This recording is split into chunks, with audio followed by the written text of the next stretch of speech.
ભારત વર્ષના ચાણક્યએ બહુ સરસ એક વાત કહી છે કે शिक्षक कभी भी साधारण नहीं होता। सही पकड़े हैं। शिक्षक क्यारेय बनता નથી, શિક્ષક જન્મતા હોય છે। क्यों हिला डाला? અમારો ચમન્યો શિક્ષક મનમાં કોઈ પાપ નહીં, શુદ્ધ ભાષા બોલવાની, કોઈને આદરથી બોલાવવાનું, માન મર્યાદા જાળવવાની, નામમાં કોઈ ચોરી નહીં, થયું એવું છે। શિક્ષક આખર તો માણસ હોય છે, એની પણ કોઈ ઈચ્છા તો હોય, એને ઘણી વાર ઈચ્છા થાય કે હું પણ બીડી ફૂંકું, હું માવો ખાઉં, હું લારી ઉપર ભજીયા ખાઈ આવું જોઈએ, પણ શિક્ષક રહ્યા એટલે ખવાય નહીં, કારણ કે આજુબાજુ સીસીટીવી કેમેરા ફરતા જ હોય।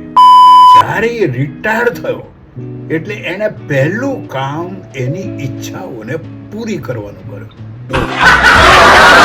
બીજા કોઈ દૂરના ગામમાં ગયો અને ત્યાં એક લારી ઉપર ભજીયા બનતા હતા, એની સુગંધ એને એવી અસર કરી ગઈ કે ચમનિયા દાદાને કીધું કે ભાઈ 250 ગ્રામ મને ભજીયા આપી દો। પેલો ભજીયા વાળો ઉભો થઈને એને પગે લાગ્યો, સાહેબ તમે લારીના ભજીયા? તો કે હું રતનજી, મને ના ઓળખ્યો, તમે મને બીજા ધોરણમાં ભણાવેલો।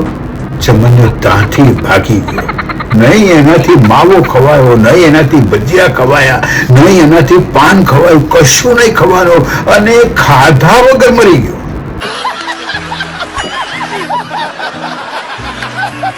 પણ કર્મ સારા કરેલા હોય ને તો માણસને એનું ફળ પણ સારું મળે। ચમન્યો સીધો સ્વર્ગમાં। ચિત્રગુપ્તે એના ચોપડા તપાસા જોયું તો કોઈ કર્મ ખરાબ નહીં, ભણાવવામાં જ રસ, નીતિમાં રસ, ધર્મમાં રસ, સેવા, સહયોગ, સમર્પણની સંપૂર્ણ ભાવનાઓ। ચિત્રગુપ્તે એને કીધું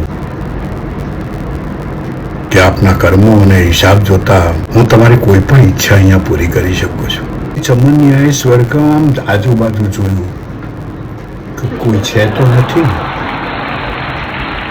પછી ચિત્રગુપ્તને કાનમાં જઈને કીધું, જો સાંભળો, મેં એવું સાંભળ્યું છે કે સ્વર્ગમાં અપ્સરાઓ નૃત્ય કરે છે, એ અપ્સરાઓના નૃત્ય જોવું છે, તમે મને બતાવી શકશો? ચિત્રગુપ્ત, શ્યોર, તમારા કર્મો સારા છે, વાંધો નહીં, હા, પણ તો તમે એક કામ કરજો, ખાલી 45 જ મિનિટ। આ લોકોને 45 મિનિટની મર્યાદા મરે પછી પણ લાગુ પડે।